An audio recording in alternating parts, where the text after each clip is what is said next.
Assalamualaikum warahmatullahi wabarakatuh. Saya Safena Alif Kanaisila dari kelas 12 RPL 1 ingin menjelaskan sejarah perkembangan Islam di Indonesia. Pertama, masuknya Islam berdasarkan waktunya. Masuknya Islam sejak abad ke-7 Masehi. Sebagian ahli sejarah menyebut jika sejarah masuknya Islam ke Indonesia sudah dimulai sejak abad ke-7 Masehi. Pendapat ini didasarkan pada berita yang diperoleh dari para pedagang Arab. Dari berita tersebut, diketahui bahwa para pedagang Arab ternyata telah menjalin hubungan dagang dengan Indonesia pada masa perkembangan Kerajaan Sriwijaya pada abad ke-7.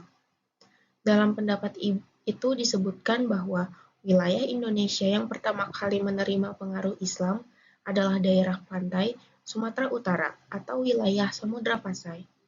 Wilayah Samudra Pasai merupakan pintu gerbang menuju wilayah Indonesia lainnya. Dari Samudra Pasai, melalui jalur perdagangan agama Islam menyebar ke Malaka dan selanjutnya ke Pulau Jawa. Pada abad ke-7 Masehi itu pula, agama Islam diyakini sudah masuk ke wilayah pantai utara Pulau Jawa. Masuknya agama Islam ke Pulau Jawa pada abad ke-7 Masehi didasarkan pada berita dari Cina masa pemerintahan dinasti Tang. Berita itu menyatakan tentang adanya orang-orang Taksih atau Arab dan Persia yang mengurungkan niatnya untuk menyerang Kaling di bawah pemerintahan Ratu Sima pada tahun 674 Masehi. Masuknya Islam sejak abad ke-11 Masehi. Sebagian ahli sejarah lainnya berpendapat bahwa sejarah masuknya Islam ke Indonesia dimulai sejak abad ke-11 Masehi. Pendapat ini didasarkan pada bukti adanya sebuah batu nisan Fatimah binti Maimun yang berada di dekat Gresik, Jawa Timur. Batu nisan ini berangka tahun 1082 Masehi. Masuknya Islam sejak abad ke-13 Masehi. Di samping kedua pendapat di atas, beberapa ahli lain justru meyakini jika sejarah masuknya Islam ke Indonesia baru dimulai pada abad ke-13 Masehi. Pendapat ini didasarkan pada beberapa bukti yang lebih kuat, di antaranya dikaitkan dengan masa runtuhnya dinasti Abbasiyah di Baghdad tahun 1258,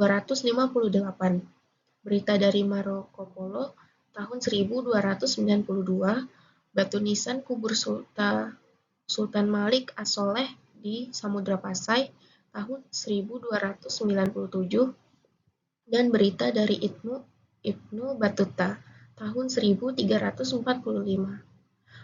Pendapat tersebut juga diperkuat dengan masa penyebaran ajaran tasawuf di Indonesia. Selanjutnya, masuknya Islam menurut teori pembawaannya. Yang pertama, teori Gujarat. Menurut teori Gujarat, agama Islam datang ke Nusantara ketika abad ke-13. Islam dikatakan datang dari para pedagang daerah Gujarat, India. Teori ini dipertegas oleh adanya fakta bahwa ketika pada itu Nusantara menjalin ikatan perdagangan yang baik dengan orang-orang Gujarat. Kerajaan Sriwijaya juga pada saat itu menjadi jantung perdagangan dunia melewati jalur Nusantara Gujarat, Timur Tengah, Eropa.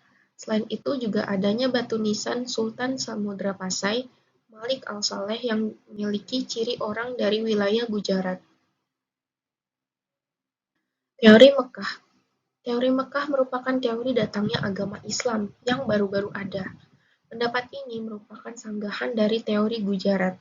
Pada pendapat ini disebutkan Islam masuk ke Nusantara saat itu abad ke-7 atau 6 abad lebih awal jika dibandingkan dengan teori Gujarat. Orang yang membawa Islam ke Nusantara adalah orang-orang dari Arab Saudi.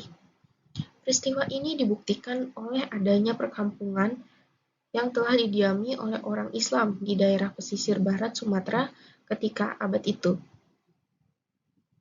Selanjutnya, teori Persia. Teori Persia mempunyai anggapan yang sama tentang waktu hadirnya agama Islam ke Nusantara pada saat abad ke-13.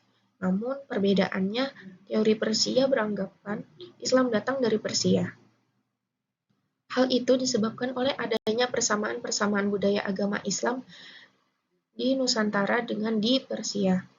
Dengan masuknya Islam ke Nusantara yang sekarang namanya adalah Indonesia, membuat kerajaan-kerajaan Islam di Indonesia berkembang. Kerajaan Islam yang ada di Indonesia pun sempat memiliki wilayah kekuasaan yang luas, hingga ke negara tetangga. Sejarah penyebaran Islam di Indonesia. Pada masa kedatangan agama Islam, penyebaran agama Islam dilakukan oleh para pedagang Arab, dibantu oleh para pedagang Persia dan India. Abad ke-7 Masehi merupakan awal kedatangan agama Islam.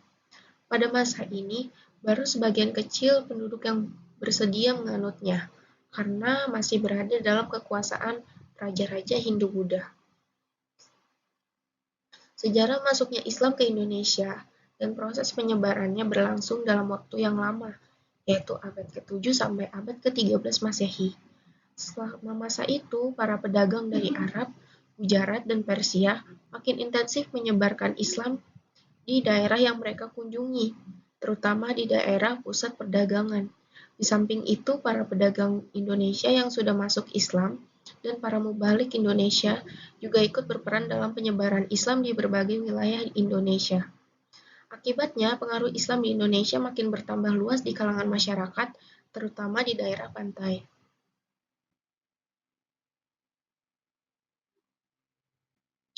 Pada akhir abad ke-12 Masehi, kekuasaan politik dan ekonomi Kerajaan Sriwijaya mulai merosot. Seiring dengan kemunduran pengaruh Sriwijaya, para pedagang Islam beserta para mubaliknya kian giat melakukan peran politik. Misalnya, saat mendukung daerah pantai yang ingin melepaskan diri dari kekuasaan Sriwijaya. Menjelang berakhirnya abad ke-13 sekitar tahun 1285, berdiri kerajaan bercorak Islam yang bernama Samudra Pasai. Malaka yang merupakan pusat perdagangan penting dan juga pusat penyebaran Islam berkembang pula menjadi kerajaan baru dengan nama Kesultanan Malaka. Pada awal abad ke-15, kerajaan Majapahit mengalami kemerosotan, bahkan pada tahun 1478 mengalami keruntuhan. Banyak daerah yang berusaha melepaskan diri dari kerajaan Majapahit. Pada tahun 1500, Demak berdiri sebagai kerajaan Islam pertama di Jawa. Berkembangnya kerajaan Demak sebagai kerajaan Islam ini kemudian disusul berdirinya Kesultanan Banten dan Kesultanan Cirebon. Melalui kerajaan-kerajaan bercorak Islam itulah agama Islam makin berkembang pesat dan tersebar di berbagai wilayah Indonesia. Agama Islam tidak hanya dianut oleh penduduk di daerah pantai saja, tetapi sudah menyebar ke daerah-daerah pedalaman.